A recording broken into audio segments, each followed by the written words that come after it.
Andhra Pradesh deputy CM Pawan Kalyan ప్రజల కోసం సరికొత్త కార్యక్రమానికి శ్రీకారం చుట్టారు. మన ఊరు మాటా మంతి పేరుతో ప్రజల సమస్యలను తెలుసుకుని అక్కడికక్కడే పరిష్కరించేందుకు సిద్ధమయ్యారు. నేడు శ్రీకాకుళం జిల్లా టెక్కలి నియోజకవర్గం రావివలస ప్రజలతో ఈ కార్యక్రమాన్ని మొదలుపెట్టారు.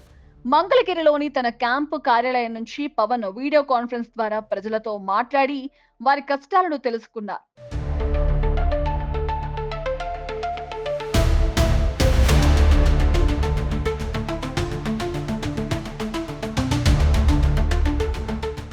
అభిమానుల తాకిడి, భద్రతా కారణాల వల్ల పవన్ ప్రజలతో నేరుగా కలవలేకపోతున్నారు. అందుకే వీడియో కాన్ఫరెన్స్ ద్వారా ప్రజలతో మాట్లాడాలని నిర్ణయించుకున్నారట. ఇక రాష్ట్ర వ్యాప్తంగా ఈ కార్యక్రమం దశల వారీగా జరుగుతుందని చెప్తున్నారు.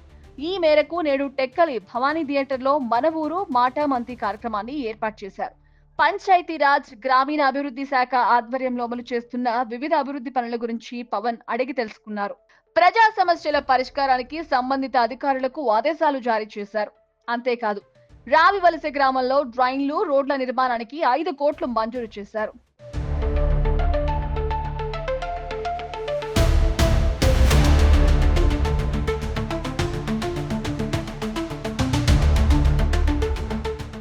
అయితే ఇప్పటి వరకు ఒక సినిమా హీరోగా థియేటర్ తెరపై కనిపించిన పవన్ ఇప్పుడు అదే వెండి తెరపై డిప్యూటీ సీఎంగా కనిపించారు.